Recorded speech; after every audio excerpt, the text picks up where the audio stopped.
Hello there, this is Abed Chivumbi, the proprietor of the Book Club, a platform that I believe is going to improve the reading and writing culture in Uganda, East Africa, and Africa at large, because for long Africans have been regarded as a black continent that doesn't read. That is why many theories have been developed, many quotations have been developed. For example, they say that if you want to hide a treasure to an African, then hide it in the book.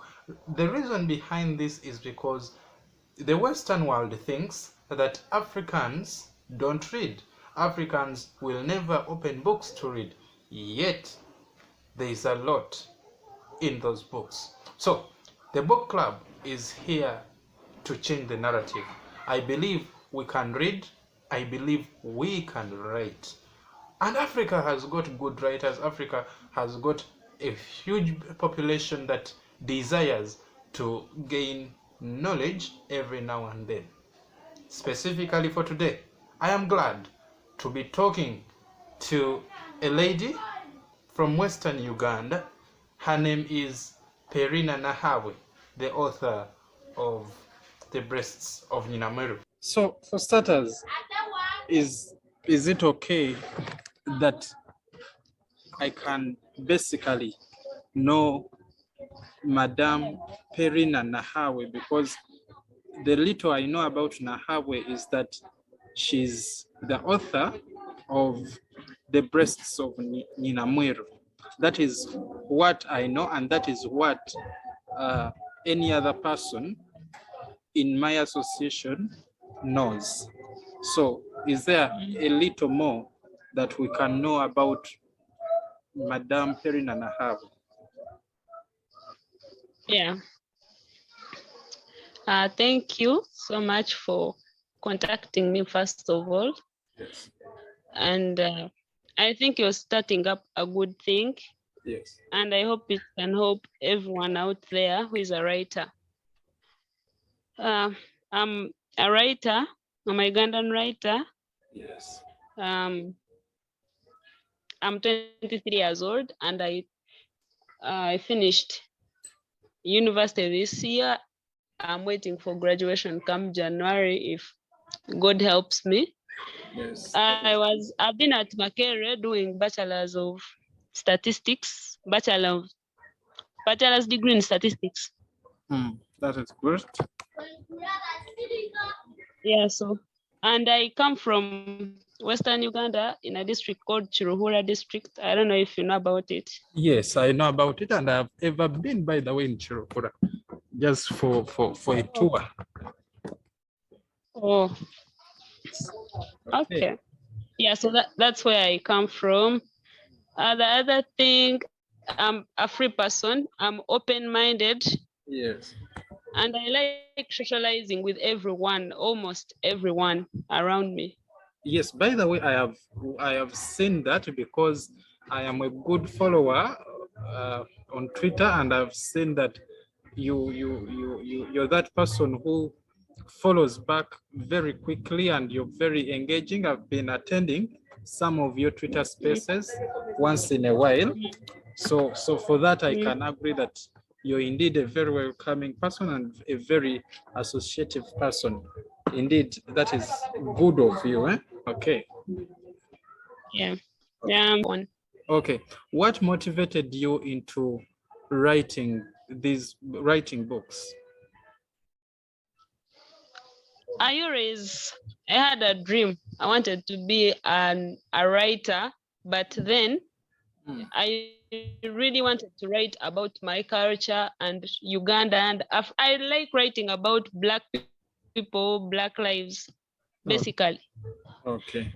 Yeah, so I draw my inspiration from people like, from some books that I've read, obviously. I've read some books since my senior one. Books like, there is a book called The Yellow Wife. Yes. It's a novel. Some other books by Wole Soyinka, by Chinua by Chimamanda Ngozi Adichie, and very many other authors. Wole Soyinka was a very good writer when it comes to plays. So Yeah. I think every writer has come across his book. Okay. So do you look at any person Yeah. here in Uganda and you say that is a very good writer?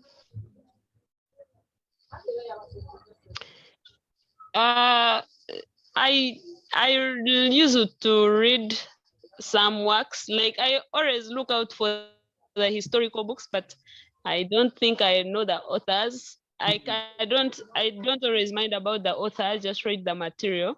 Mm. There are some books, maybe the one for Mary Karoro Kurut. Yes, yes. The others are for the president. Mm.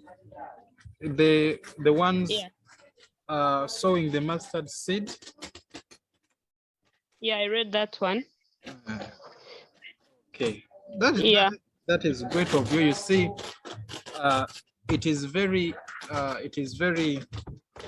good when a writer reads other people's books, because that is one way a writer can be more exposed to more books and indeed improve on his or her content.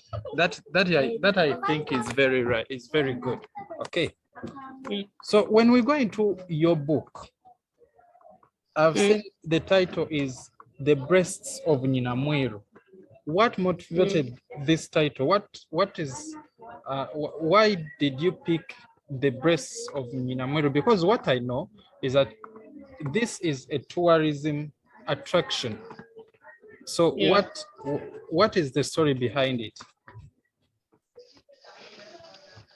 It's a story. It's a true story of the Yeah. happenings that took place in the Bachwez dynasty Mm, during the 14th century.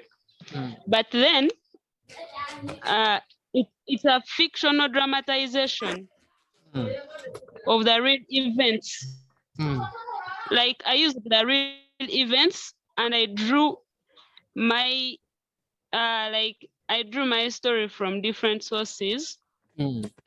But basically, my grandmother helped me in that, and some other people in the village that I contacted about the place. Mm. Okay. So how long did it take you to complete this book? The idea came into my head in my form 4. Mm, So I wrote, but I wasn't serious about it. I was just writing for fun. mm, So after my form 6, I mm, felt like I needed to start writing. mm, So I would write and chill out. Then after at campus, I wrote the serious writing started at campus in my year 2. mm. So since 2019, yeah, Are there and I some, finished. yes, is there any period you reached and you felt like giving up and you felt like not sitting on your computer and typing out this book? Uh, of course, those times are always there. Hmm. And how did you Yeah. go about it? In most cases, I love writing at night or when I'm home in the village, when I'm having like nothing is disturbing me. So I write a lot and I compensate for those times when I felt like not writing. Okay. The few authors that I've interacted with, they tell me that they could forget what they are going to write about when they are not with their computer or when they are not uh, at their writing desk. If such a thing has ever happened to you, how did you go about it?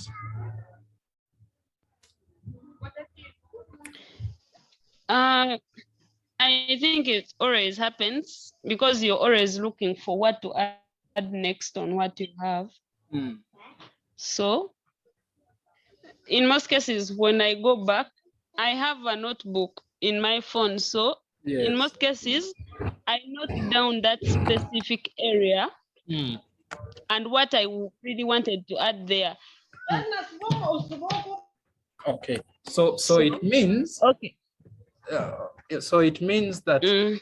any person who really wants to write and such a scenario happens, your advice would be that let a writer move with a writing piece or download a something on a phone so that he or she is quick to write that thing that may just pop out of the head. If that is what I've got Exactly. from that is what I've got from your scenario. Yeah, like at least you should have somewhere to note down that thing. Or if you can't, you can try to memorize that specific thing you want to add, right? So that when you go back to your place, immediately you write it down, because as a writer, you have that passion. You really want to add something on your work. So you have to look for a way of memorizing it or writing it down somewhere. Not the whole thing, just write down the specific part. So Yeah. when you go back, you just start from there. Okay. Okay. Mm. When we go to the reading culture and writing culture in Uganda specifically, I usually visit bookshops. You go to Aristo, you go to Angelina, but these people tell you, the ones you find at those bookshops, that people rarely buy these books. For example, the novels, the plays, and so on. But we'll only go to a bookshop and look out for books on the syllabus. Maybe a parent is looking for books of his or her child, of SST of what, but they will not look out for books or to read for pleasure or to read to know more information. So why do you think that in Africa, our reading culture is very low?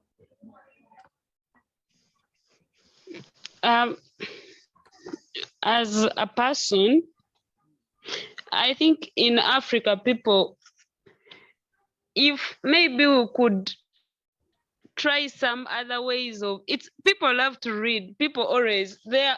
Okay, there is a percentage of the population that loves to read. It's not that everyone likes to read. So maybe we can try to make more advertisements, and we try to, at least people like to be inspired. So maybe if these big writers who have already succeeded can motivate people to, maybe they can go on TVs, they can be hosted on TVs, like a particular TV could have a specific show that runs every week, maybe for authors, and they could bring their different authors and they talk about their books. Okay. Maybe that could help. I think the people who have already succeeded could help us. Okay. So for your own case, how have you been able to reach out to people so that they can easily access your book? For my case, Yes. because my book is about something that people already know about, so people have been curious. They want to know the real story behind it. So when I approach anyone, they obviously buy the book. There is no one who has refused to buy my book. Okay. Especially this side in the West. Okay. In that same spirit, how can people get your book? It's available on Jumia and Amazon. At how? And also they can contact me. Yes, they can. Through my social media. They can contact me through my social medias. And also when you open Jumia app, I hope you know about Jumia. Yes.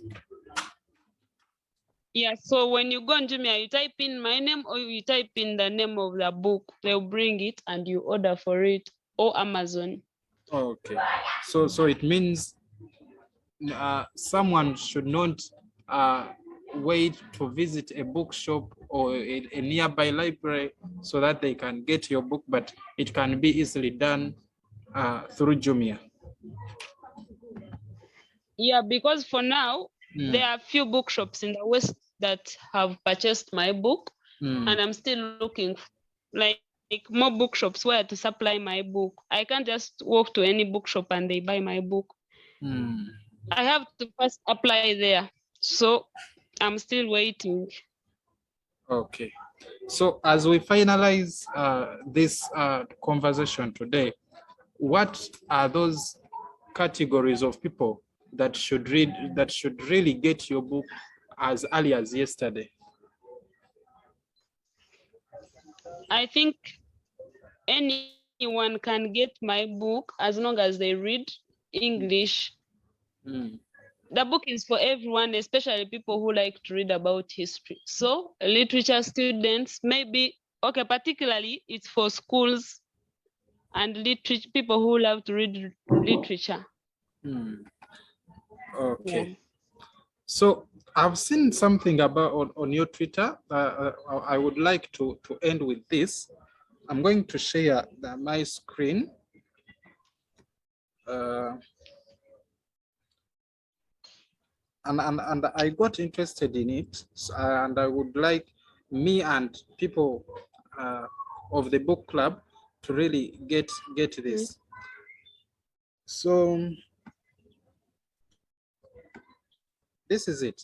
Someone said on your Twitter handle and said, who in their right mind is interested in the myth of Bachwezi?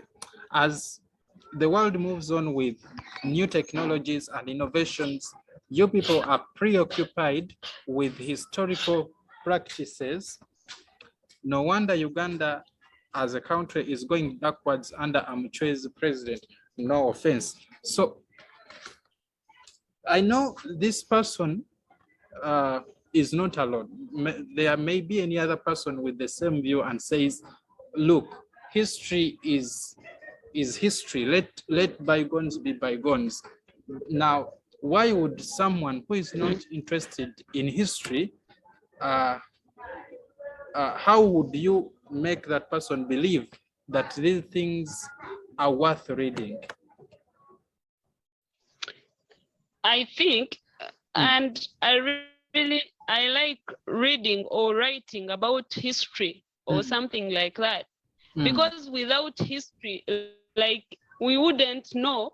And for the time being, people have come up with technologies and all that, but right now you can see, I'm just using this as an example.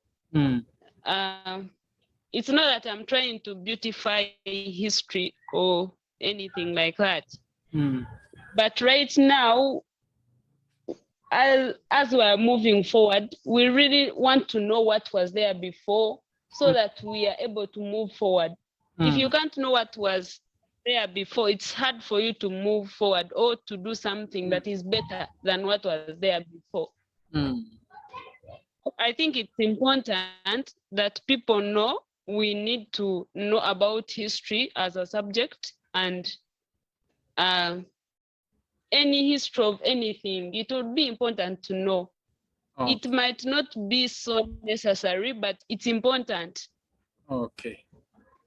So on that note, one thing I've picked out from this conversation is that when we want to improve the reading culture, it is upon us to do that job. It is upon us to go out of the comfort zones and advertise our work. That is one take that I've got from you out of this conversation that we have had this evening. I would like to thank you for honoring my invitation. Yeah. Okay. You're welcome. Thank you very much. Until next time. Okay.